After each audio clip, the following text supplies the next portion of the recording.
Hey there, good morning. Thanks for inviting me. Nice place. What I want to talk today is about trust and security. Basically, what I really want to talk about is the work I've been doing last year that culminated in a book called Liars and Outliers, which I published about 2 months ago.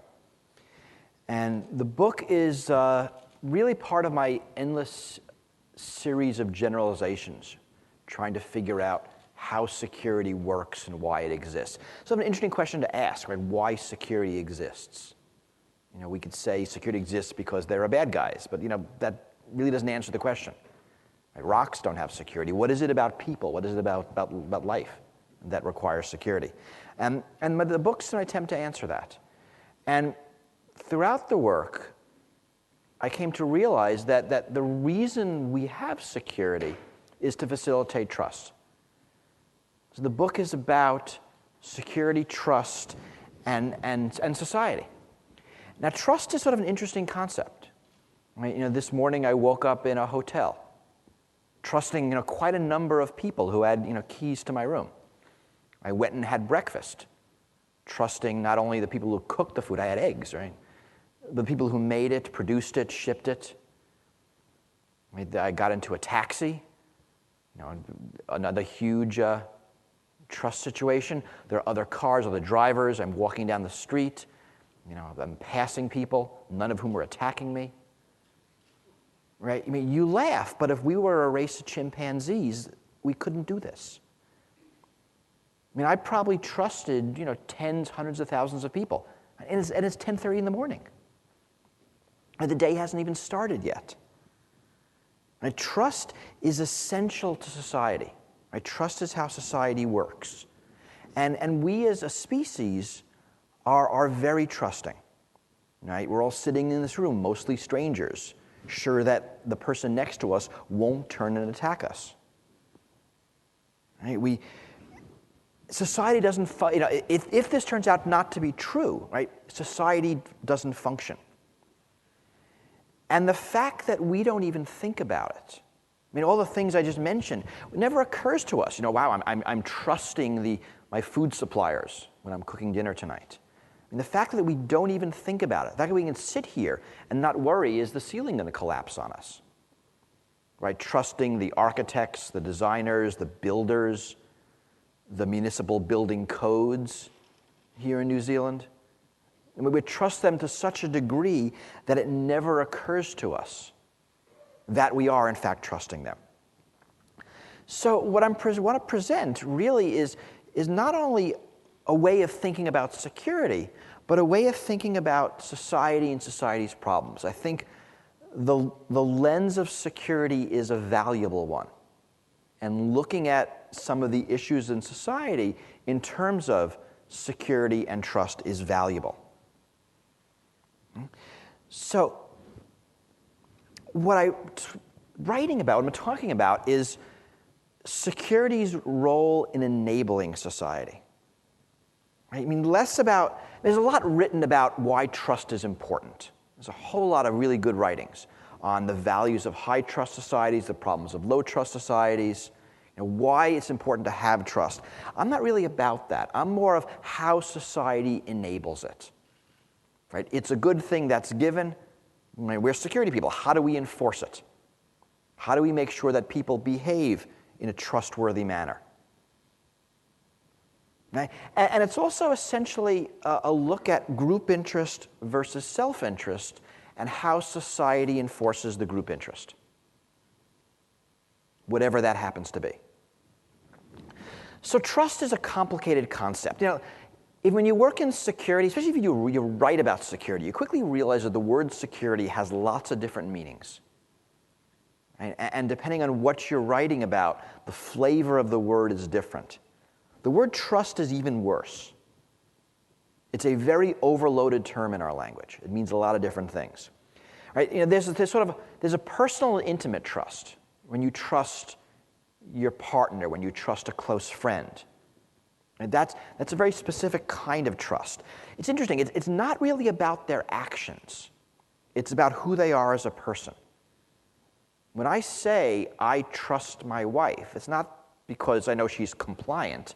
because I know her as a person, and I trust that her actions, whatever they'll be, will be informed by that person who I know, and I trust that. Right? I'm trusting their intentions.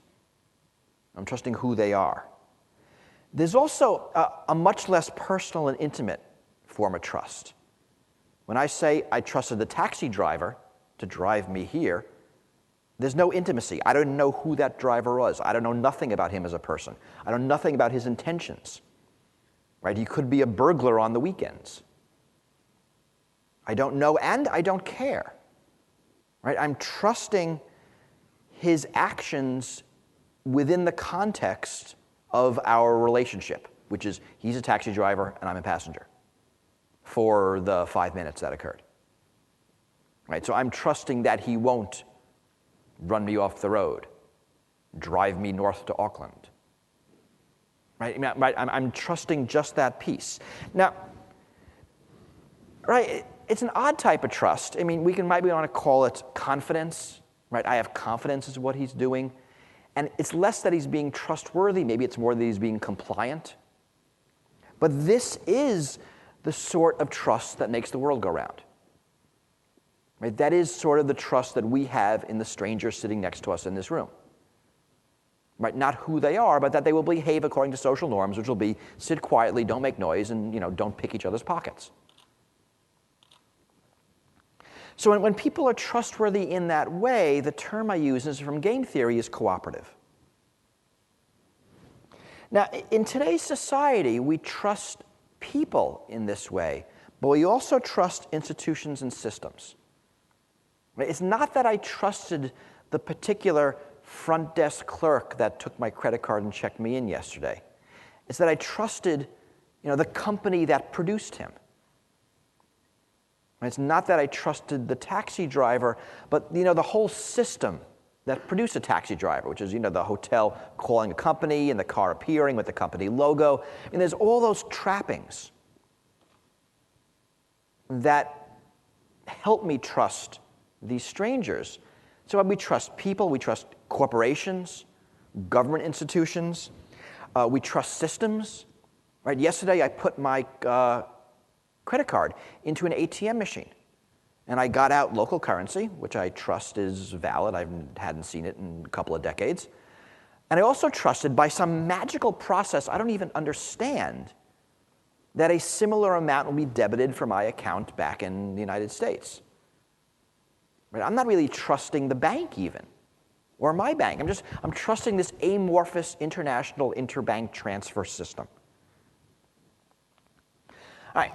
So all complex systems require cooperation. Right? All ecosystems require cooperation. This is true for biological systems, it's true for social systems, and, important in our world, it's true for socio-technical systems. Right? They are all fundamentally cooperative. Also, in any cooperative system, there exists an alternative, uncooperative strategy. Basically a parasitical strategy. And this holds true for tapeworms in your digestive tract. It holds true for thieves in a market. It holds true for spammers in email. Right? It holds true for companies that take their profits overseas to avoid taxes. Right? In any cooperative system, there is an uncooperative strategy. Right? And also using game theory, I'm calling those uncooperatives, those parasites, defectors. Right? Defectors in the system we're looking at. So these defectors, right, these parasites, the uncooperatives, can only survive if they're not too successful. Right? And this is important. If the parasites in your digestive tract get too greedy, you die, and then they die. Right? If the thieves in a marketplace get too greedy, the market closes down, and the thieves starve. Too much spam in your email, we all stop reading email, everyone stops reading spam. Right? If everyone pulls their profits overseas and doesn't pay taxes, society collapses. Right? So there's this fundamental tension in all systems between cooperating and defecting. Right? It's also can be looked at as a tension between we as individuals, or and us collectively as society, right? Individuals here, society here. Of course, the individuals and society are the same people, but it's sort of how we view ourselves, right? So, I mean, take stealing as an example. We are each individually better off if we steal each other's stuff, but we are all better off if we live in a society where no one steals. Right? We're each better off if we don't pay our taxes, but we're all better off if everyone does. Right? As a country, each of our countries are better off if we do what we want, but the world is better off if countries follow international treaties. Right? And that's that tension. Right? More to the point, but we're all better off if everyone is cooperative and nobody else is.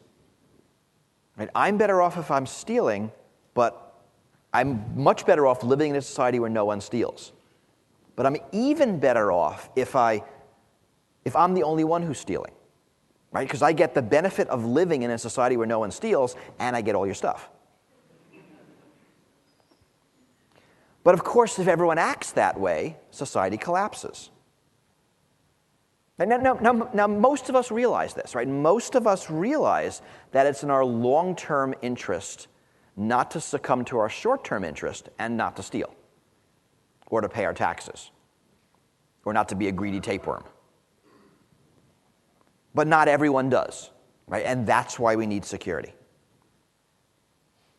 Security is how we keep the number of defectors down to an acceptable minimum. It's how we induce cooperation, which induces trustworthiness, which in turn induces trust. This is the mechanism by which society functions in the face of uncooperative parasites. So how does this mechanism work? And that's really what I'm writing about, because I think that's where it gets interesting. So the term I use to describe the methods by which we as society induce cooperation is called societal pressures. And I like the term because it is a pressure, it's an inducement. Right? It's a way not to eliminate defectors, but to minimize them, to keep them down to a manageable level. Right? We're never going to reduce stealing in our society to zero, but it has to be low enough that we all can basically ignore the problem, that we can basically live in a high-trust society even though there is stealing. And I have 4 different types of societal pressures that I postulate. The first one is morals. And by the term morals, I mean something very generally. I mean basically anything that comes from inside your head that induces you to cooperate and not defect. Right? Most of us don't steal, not because we'll get arrested, because we believe stealing is wrong, and we act on that belief. And there's a lot of really good research that's been done recently in neuroscience on really the brain science of morality. And it turns out we do have some innate biological morals. Notions of fairness, notions of reciprocity, care, hierarchy. Right? And these things can be seen in all societies. Actually, you can even see them in other primates. And you can see other basic aspects of human morality, right? and actually some other mammals as well. So a lot of societal pressure comes from inside our own heads. A lot of cooperation comes from within us. There's part of it that's innate, part of it is cultural, a lot of it is taught by society, right? What it means to be a moral member of society, right? And that's changed over the centuries. I mean, what the social norms are that we should cooperate in, real different now than in a slaveholding society. And they'll be different hundreds of years from now. And so that's the first, morals.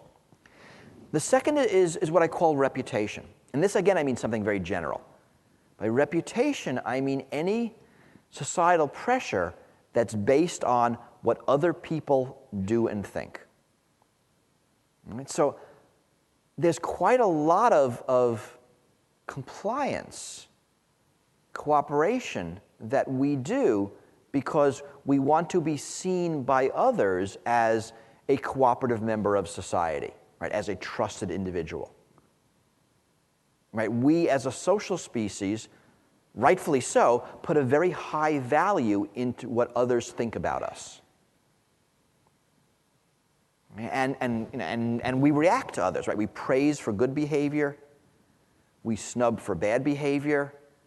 The extreme case of snubbing is ostracism, which, in primitive society is basically fatal, right? Because as a social species, we survive together.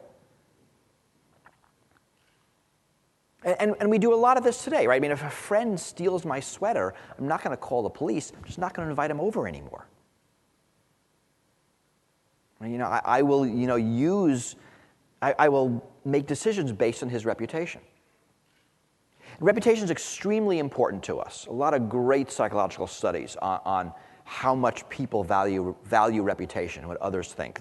There's a good theory that language developed as a mechanism for managing reputation. We are not the only species that uses reputation. Right? Lots of other primates will watch each other and make decisions based on what they know about other primates, other people of their species. We are the only species that can transfer reputation information. I can tell you about him. No one else can do that. It's a fundamental thing language does. It allows us to transfer reputation information. So to give you one experiment which sort of shows the value of reputation, or it shows how sensitive we are to being watched. This was done in a psychology lab in the United States. In the department, in the academic department in the university, there's a coffee machine with an honesty box. Right? You get a cup of coffee, you drop a quarter in the box. We've all seen these machines. What the researcher found is when he put a photograph of a pair of eyes next to the box, it drastically increased the percentage of people who paid for their coffee. So, even being primed that you might be watched makes people more honest. It's a really interesting result. Right, so these two societal pressures of morals and reputation are very old. Right? They're as old as human society. Right? Gossip, the traditional definition of gossip, information about other people, is how we transfer reputation information. And this is basically our primitive societal security toolkit. And it works for small societies, works for informal societies. Right? It's how you and your friends manage trust. It's how you and your family manages trust. It's basically how trust is managed in informal groups or even within companies, within departments. But it doesn't scale very well. Right? So we invented two more types of societal pressure. We invented laws, and then we used technologies. So laws I call institutional pressures. Right? Because it's not just legal entities, it's any formal institution. Right? Any formal institution establishes some sort of formal rules. When you think about what these rules are, they're societal norms that are codified. Right? Stealing is illegal. We went from stealing is wrong, which is morals, to if you steal, other people will treat you badly, to stealing is illegal and there's a formal punishment process. Right? We as society delegate some subset of us to enforce the laws, to enforce those social norms. And that's really where laws came from. Right? It imposes formal sanctions. And the fourth mechanism are our security systems. And a security system is basically a mechanism that either induces cooperation, prevents defection, induces trust, compels compliance. So you can think of a door lock or a tall fence.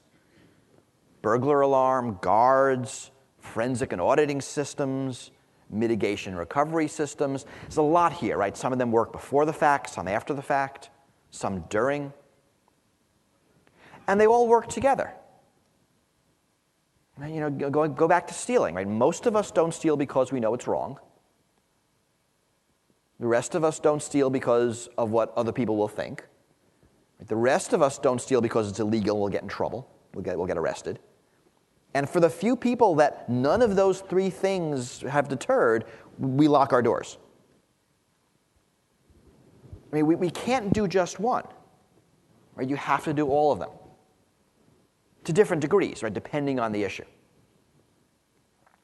But there's sort of anything I want you all to go away with is that as technologists, I think our security toolbox has been woefully inadequate. That we focus quite a lot on the technological systems and very little on the other systems. And it's important that they all work together. So think of this individual. I mean, this is a person who's going to make some cooperate defect decision. Right? Should I steal or should I not? He's going to weigh the costs and benefits. These societal pressures are a way for society to put its finger on the scales, right? For us to change the equation that the person is going to make and change his evaluation. Right? You know, and of course this depends on context, right? Because a lot of these things are subjective. You know, people will value things in different ways. That's why we have defectors, even though we have all of these things. Right? And so we as society use these pressures to find some optimal balance between cooperating and defecting. And because more security isn't always better. Right? If we have too much societal pressure, it gets too expensive. If we have too little societal pressure, it's too damaging. Right? So there's some sweet spots. Right? There's some murder rate in New Zealand, and it's not zero. I mean, it's very small. Right? It's small enough that, you know, pretty much all of us don't worry about it. Right? But getting it to zero is too expensive. And society has a natural barometer here. Right? If the murder rate gets too high, people start saying, we need to spend more money on police. If the murder rate gets too low, people start saying, you know, why are we spending all this money on police? We have other problems we need to solve.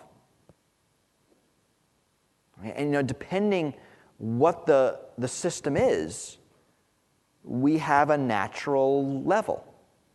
And that's also cultural. Right? That's changed over the centuries, over the millennia. That's really our tolerance for risk.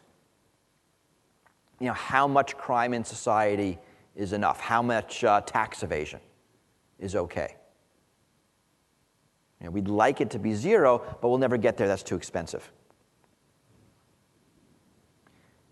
And what societal pressures do is allow society to scale. And I think scale is a real important concept here. And a lot of those primitive systems were good enough for small communities. Right? Good enough for primitive societies, good enough for informal ad hoc communities today. Right? Larger communities require more societal pressures, right? More formalism. I mean, and now today we have global systems that need some sort of global laws or global rules and global security technologies. And, you know, in some cases, global moralism. So I think this way of looking at society has some pretty broad explanatory powers. That there's value in looking at societal issues through this lens. Now, in the book, I talk about terrorism, the 2008 global financial crisis, organized crime, internet crime. There's sort of a lot of different issues. And you quickly realize that it all gets very complicated very quickly. Right? The various pressures are interrelated. You can't make a simple formula of what the right thing to do is. That it's very situational.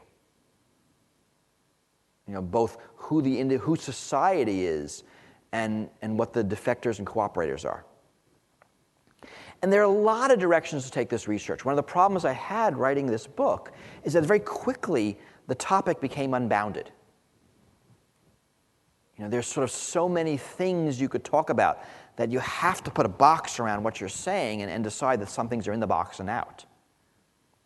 And this talk is actually much worse because I have that much less time. Right, so here's sort of some of the issues that I do talk about. I've been saying that it's group interest versus self-interest, but actually that's really very simplistic. It's often not. Often there are several different competing interests in operation at any one time. Right? We are often members of several different groups. And each group will use its own societal pressure to get the individual to comply, to be cooperative within that group.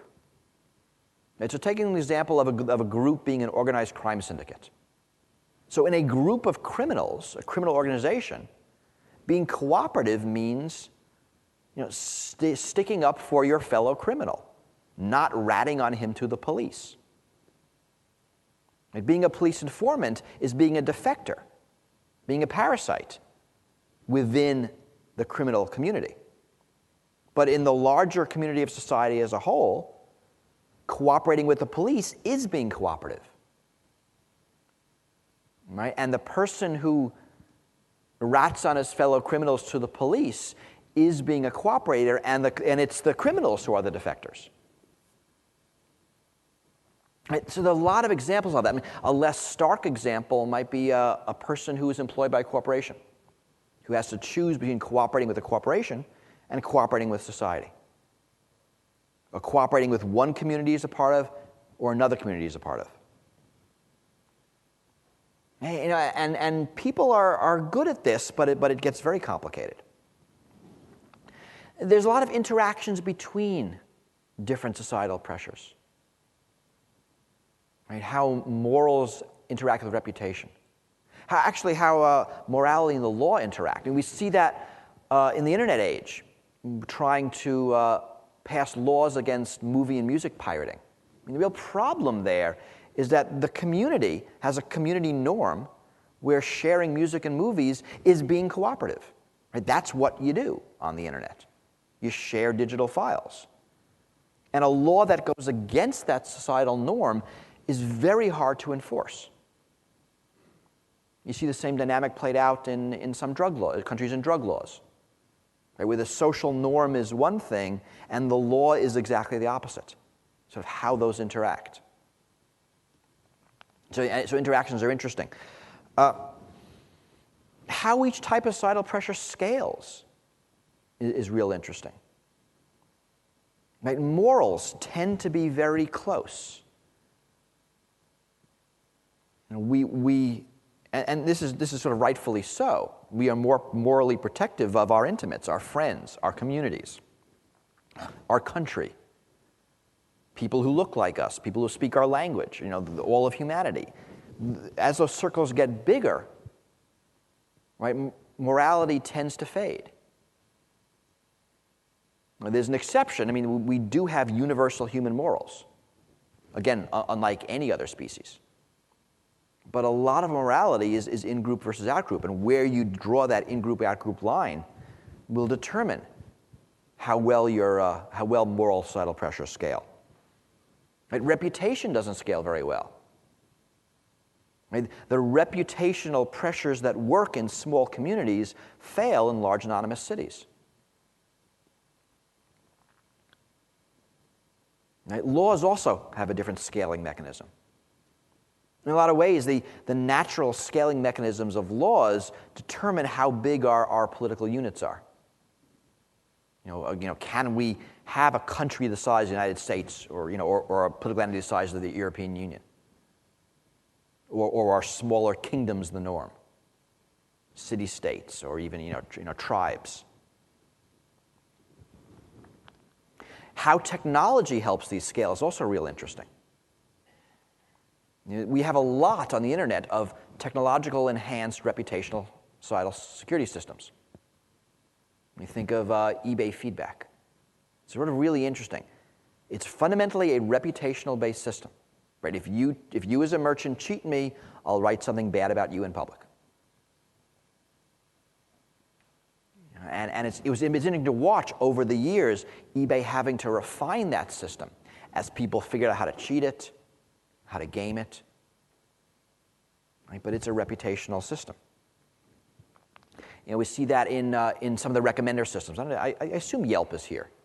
Right? But, there are any number of sites on the internet where you can rate businesses. You can rate restaurants and sort of other businesses. I use it pretty regularly. If I'm going to a city, I want to know where to eat dinner. I'll go on Yelp and look for recommendations, look at reviews. Well, that's actually spawning an extortion racket. There are people who will go to businesses and say, give me a discount or I will badmouth you on Yelp. Right? So how technology affects these reputational systems, both in allowing them to scale and offering new ways to attack them, are real interesting. The effects of group decision-making, I think, is real important here. Now, I've been talking about these cooperation defect decisions as made by individuals, but very often it's groups who make them. Right? A company decides whether to pay its taxes or not, right? Or to overfish or not. And how this plays out within common groups is interesting.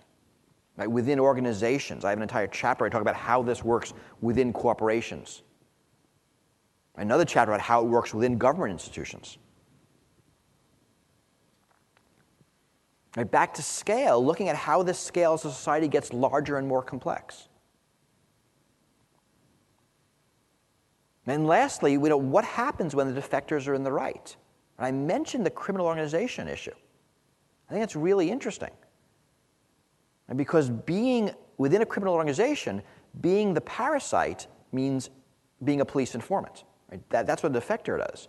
But in an abstract moral sense, he's doing the right thing. Right? Think of any type of conscientious defector. Civil disobedience. Right? In the United States in the 1800s, slavery was ended. Right? As that was happening, the abolitionists who helped free the slaves were the defectors. They were breaking the law. Similarly, in the United States and Europe, the Occupy movement are defectors in society. So I don't have time to sort of just go into all of those complications, although they're really interesting. The one I do want to talk about, because I think it matters most to people in this room, are the effects of technology. And technology gets back to scale. Technology allows society to scale, and scale affects societal pressures. It affects it in a bunch of ways, right? More people. I've already mentioned how anonymity affects reputation. But more people affects societal pressures in a lot of different ways. Increased complexity, more complex systems. New social systems. The fact that Facebook exists or Yelp exists. New security systems. Technology will invent security systems.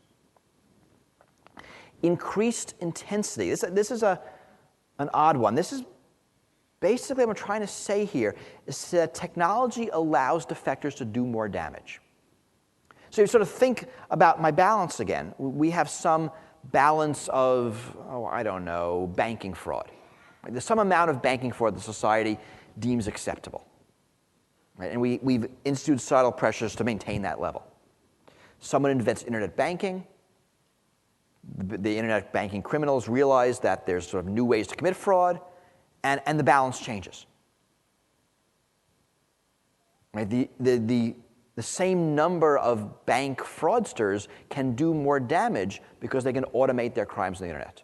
Right? So that's what I mean by intensity. This is the entire debate about terrorism and weapons of mass destruction right here. Right? We as society are worried that the same very few number of terrorists that exists can do much more damage with these modern weapons. Right? Technology increases frequency, it increases distance. Right? You can have the bad actors operating from a longer distance. Right? So all of these things, what they result in is the balance changing. Right? So we have this balance in cooperators and defectors. Technology changes it somehow.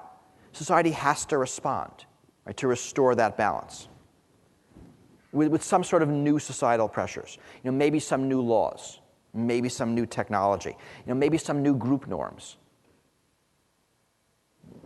right? Maybe some new reputational systems. This is an iterative process, right? I mean, this is not deterministic, and it is hard to get it right. But we do more or less, and stability, is mostly the norm. The problem here is that attackers tend to have a natural advantage. In these systems, the attacker tends to do better faster. Some of it's just a first mover advantage, but some of it actually is that the bad guys can make use of innovations faster. You might think, someone invents the automobile, and the police say, wow, an automobile. They have meetings to determine if they need one. They come up with some kind of RFP document. They go out for bids. They evaluate the bids. They buy an automobile. They set up a training program, and they train their officers, and they figure out how they're going to use it. Meanwhile, the bank robber says, oh, look, new getaway vehicle. Right? It can use it instantly. And we saw the same thing in internet crime. The possibility of fraud, commerce happens on the net, and pretty much instantly we had a new breed of internet fraudster that started attacking these systems. Meanwhile, the police, who were basically trained on Agatha Christie novels, right, had to reinvent themselves. And it took about 7 or so years before the police were able to go after these criminals. And we still have problems because of the scale, the international nature, the inability to collect good evidence. Right? So that's the delay. And I call that the security gap. Right? There's sort of a gap between the good guys and the bad guys. Right? And it's caused by the delay in restoring the balance after technology imbalances things. And this gap, if you think about it, is 1, greater when there's more technology, and 2, greater in times of rapid technological change. Actually, greater in times of greater social change due to rapid technological change. And today, we're living in a society where, 1, there's more technology than ever before, and 2, there's more technological change and resultant social change than ever before, which means the security gap is greater than ever before, and probably going to remain big for a long time. I think this is why we're starting to see in our community different security paradigms that try to take this into account. I've seen it called lean security or agile security or reactive security. The idea here is that we're not going to get ahead of the bad guys. We need to be able to respond faster. Right? That's really about closing the security gap. Right? On the other hand, technology does help societal pressure scale too. They help the society. Technology helps the good guys as well, just not as often and not as much. What are some examples of that? In policing, fingerprint technology, the radio. Radio is probably the biggest change in law enforcement ever. Because what it did is it no longer was a policeman a lone agent in the community. He could call for backup. And that change is, it happened over 100 years ago. We don't think about it anymore, but the change was remarkable. What are some examples of scaling? The credit scoring system. I assume there's something similar here in New Zealand. In the United States, there's a credit scoring system. Everybody has a credit score, and it's a number. And it used to be when you wanted a loan, you would go to the bank, and the bank also would know you and would give you a loan based on who you are, right? A reputational-based security system. Problem with that is it doesn't scale very well. The bank officer has to know you. We've replaced that in the United States with a credit scoring system.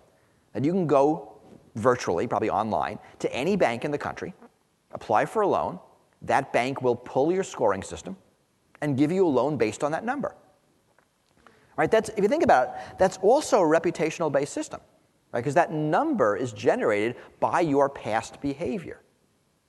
Right? There's a massive database that has information about you and your income and your past loans and your payment history, and it makes a decision based on that. It's probably not as good, but the value of scaling that system is so enormous that it's worth it. And, going back into history, writing allowed moral systems to scale. Right? Writing is a technology that allows you to transfer your moral codes. And you can write them down in books. And that was a big deal for humanity. Right? All sorts of technologies help laws scale. And of course, technologies themselves act as security mechanisms, better door locks, better burglar alarms, right? Better credit scoring algorithms, better fraud detection algorithms for credit cards.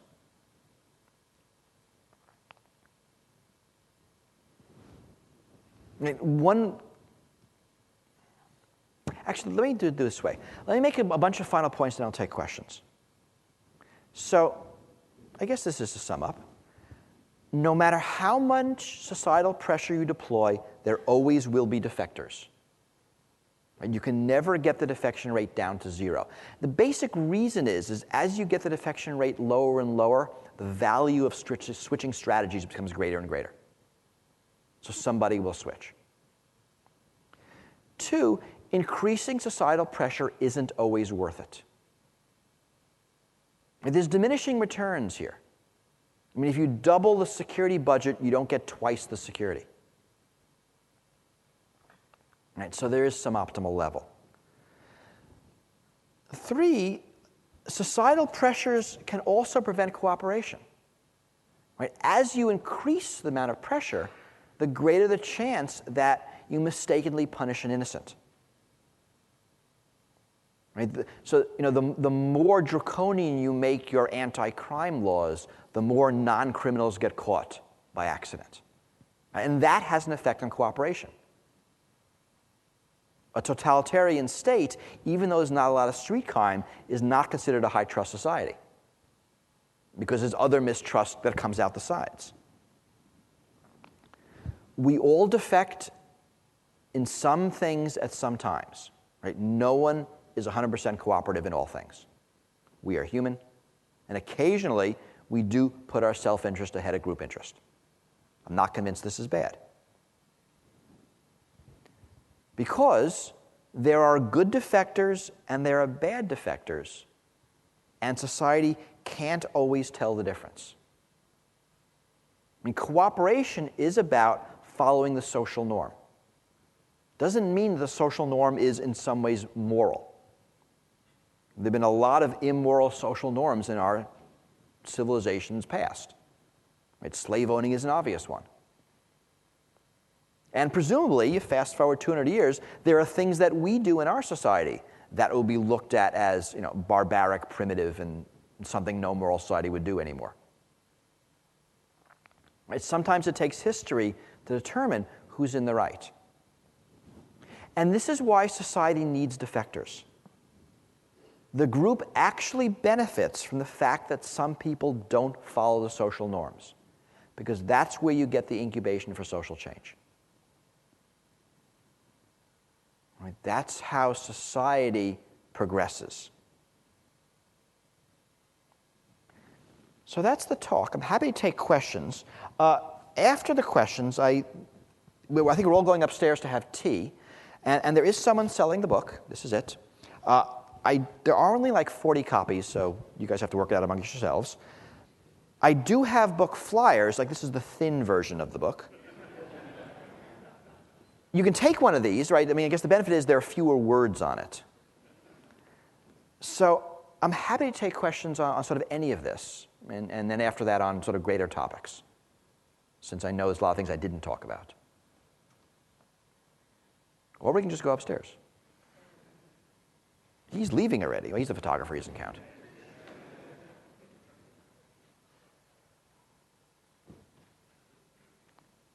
Okay.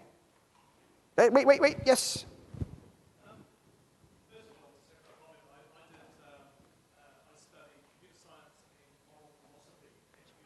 This is why I like people like you.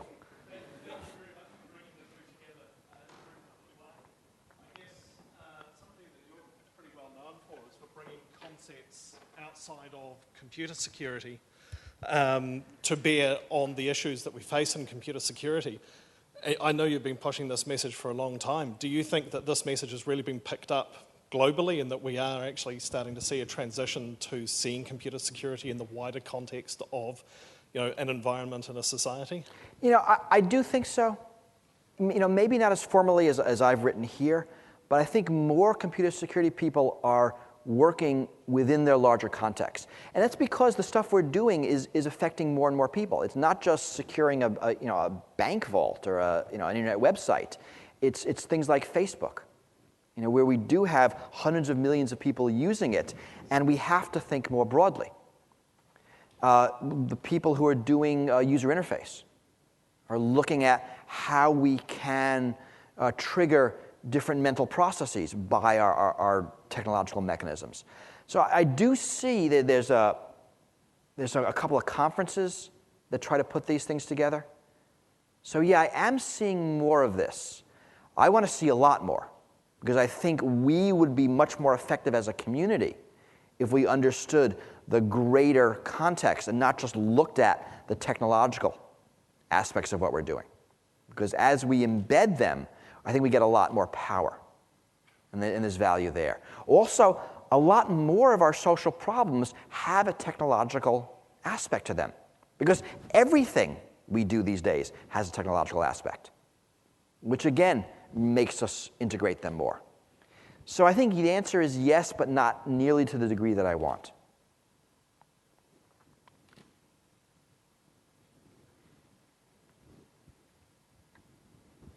A lot of what you've spoken about has been scaling issues, and you've talked also about the positive benefits that come to the enforcers from technology.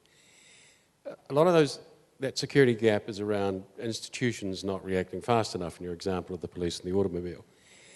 But we have institutions to do what we can't do as individuals, and while you speak of the threat of the small number of defectors amplified by technology, isn't there also a growth in the degree to which we can protect ourselves using those same technologies? And perhaps in some sense, the institutions will become less significant. I think the opposite is true. That whole, every man's an island, I think is total nonsense, especially today. I mean, if you sort of think about the global nature of everything we do, you can't test your own food for poison. You just can't. You can't be an expert in your car. I flew here on an airplane. I have no choice but to trust the institutions, the corporations, the systems. So no, I don't think technology is allowing us to take this into our own hands. More and more, we have to trust people. We have to trust people half a planet away that we didn't 50 years ago, because they are in our supply chains. And as we become more global and more technological, the number of people increases even more. So I think the exact opposite is true. If you have a microphone, I see a hand down there and a hand over there. Thank you for your analysis of the different kind of defectors. And I was interested by your observation, quite a true observation, obviously, that today's heroes were defectors in their times, civil rights movement, for instance. I wonder if there's some way to tell ex ante between the defectors, who were merely the ones we would still regard as common criminals, and those who actually will generate some societal good in the long run. I think in some cases we can. We have a good intuition about it, right? We know the bank robber will pretty much never be heralded as, right, the vanguard of the social change of no banks. That just seems implausible. right? Or the mugger, right? Or the person who beats his spouse. And some stuff we know is a little more ambiguous. Are the vegetarians of today going to be the social norm of tomorrow? Who knows? This goes really far afield, right? Now we're nowhere near my expertise, and I'm not even willing to speculate. So there is a lot of philosophy here that I think is relevant. And again, this is me sort of putting a boundary on what I can talk about. And I saw a hand over there. Is there too much trust in some areas? Some of the bad stuff happens because the low level of awareness in people, and people don't take sufficient precautions to defend themselves. But I think that's good. In a lot of cases, that's good. Because again, there'll always be some level of bad things happening. It doesn't mean that society's better off preventing them. Right? So, if you are, a herd of 100,000 gazelles, there are going to be about 200 lions circling your herd, picking off the weak ones. It doesn't mean the gazelles are doing it wrong. It just means there are so many gazelles that this is okay. It does. Now, of course, the individuals who get eaten are, kind of out of luck. Right? But the value of living in a high trust society is really great. So we're here, and there's some possibility there's going to be a pickpocket upstairs. There are some in New Zealand, right? And they do make a living. But it's unlikely enough that we're okay and we're going to have a fine time at tea. Now, we could all take precautions, but we'd have so much less good a time that it's not worth it. And security is always a trade-off. So you have to look at what you're getting versus what you're giving up. And I think in a lot of cases, humans, we have a really good trust barometer. We have a good feeling for when we can trust a situation, when we can't. We get it wrong occasionally, but usually we're pretty good. I see a hand over there. There are 2 microphones heading your way. We'll see which one wins. Hi there. Given the massive international nature of a lot of security attacks these days, do you have any comments on how things are working or changing, improving or not improving internationally as regards enhancing trust for us as a society? The international is hard on internet systems. There aren't good international enforcement mechanisms. There are some, and some countries share information. But there always are countries where criminals can operate with relative impunity. And we know where they are, right? It's Southeast Asia, it's Sub-Saharan Africa, parts of Eastern Europe, parts of South America. This is where the internet fraud comes from because there's lax computer crime laws and bribable police forces and no good extradition treaties. So I think there are serious issues. And the result is you see a lot of sort of fortress mentality. Right? The institutional systems are failing, so you have to rely more on the technologies. You have to rely more on your firewall. Sort of think of it's like a low-trust society, run by warlords. Right? Each warlord will maintain their own security because you trust the greater society. That's working pretty well. Internet crime is a huge area of crime, but most of us are on the net, not worrying about it. Most of us engage in commerce. Most of us do internet banking, and we do so safely. It's hard for us in the industry to remember that we deal with the exceptions. We deal with the few cases. We have to deal with them. We are the ones who have to worry about the defectors, even though they're in the great minority. But in general, I think we're doing okay on the net. But yes, the international challenges are very hard. We're doing better, but we're doing better very slowly. And I think it's going to take a lot to do a lot better because rogue countries can do so much damage.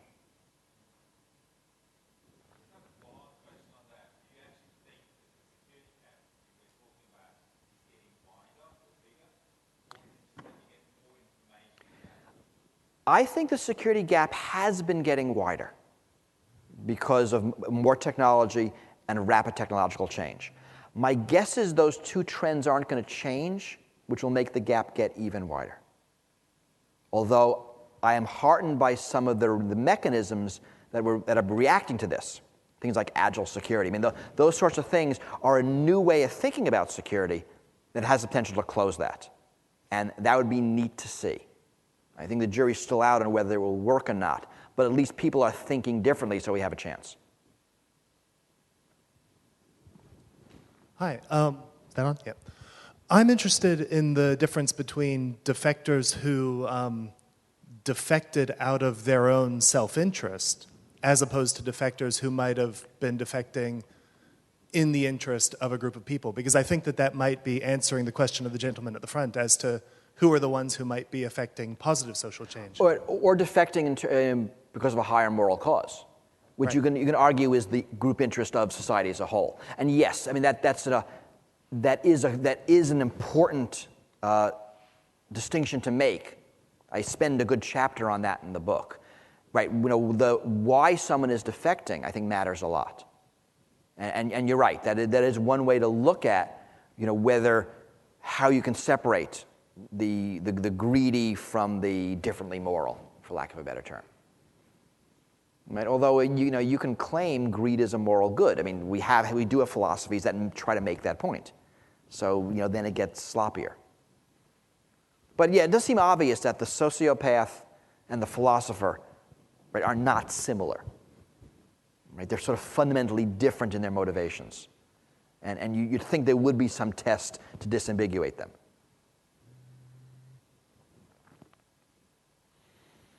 Okay, so let me take one more question, and then we'll all head upstairs.